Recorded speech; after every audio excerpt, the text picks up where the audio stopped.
So சோழர்கள் காலத்துல இருந்தே பர்மால வந்து நம்ம தமிழ் மக்கள் வந்து வாழ்ந்துட்டு இருக்காங்களா? அது மட்டும் இல்லாம 1940களில் இந்த இரண்டாம் உலக போர் நடந்த டயத்துல பாத்தீங்கன்னா ஜப்பான்காரர் வந்து பர்மா வந்து ரூல் பண்ணான். அப்ப ஜப்பான்காரோட டார்ச்சரால கிட்டத்தட்ட 1,50,000 தமிழ் மக்கள் வந்து அந்த டயத்துல வந்து கொல்லப்பட்டாங்களா? ஸோ இந்த சம்பவம் வந்து இந்த கண்ட்ரில உள்ள ஒரு மோசமான ஒரு சம்பவமா இருக்குது.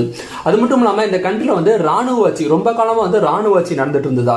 இந்த ராணுவ ஆட்சி நடக்கிற டயத்துல பாத்தீங்கன்னா இந்த கண்ட்ரில ஏகப்பட்ட கொடுமைகள் வந்து இந்த நாட்டில் வந்து நடந்ததா. ஸோ இதற்கு எதிராக வந்து குரல் கொடுத்தவர் தான் யாருன்னு பாத்தீங்கன்னா ஆங் சாங் சூகி. ஸோ இந்த ஆங் சாங் சூகி யாருன்னு பாக்குறதுக்கு முன்னாடி ஆங் சாங் அப்படிங்கிறவர் யாருன்னு பாத்தீங்கன்னா ஆங் சாங் சூகியோட அப்பா தான் வந்து இந்த ஆங் சாங் அப்படிங்கிறவர்.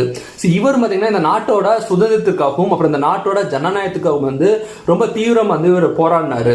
ஸோ 1947 பாத்தீங்கன்னா நிறைய தீவிரவாதிகளால் வந்து இவர் சுட்டுக் கொல்லப்பட்டாரு. அதுக்கப்புறம் பாத்தீங்கன்னா ஆங் சாங் சூகியும் தன்னோட அப்பா வழியில பாத்தீங்கன்னா இந்த நாட்டு மக்களோட ஜனநாயகத்துக்காகவும் இந்த நாட்டு மக்களோட அமைதிக்காகவும் வந்து அவங்க வந்து அமைதி வழியில போராடினாங்க. ஸோ வயலன்ஸா இல்லாம நான்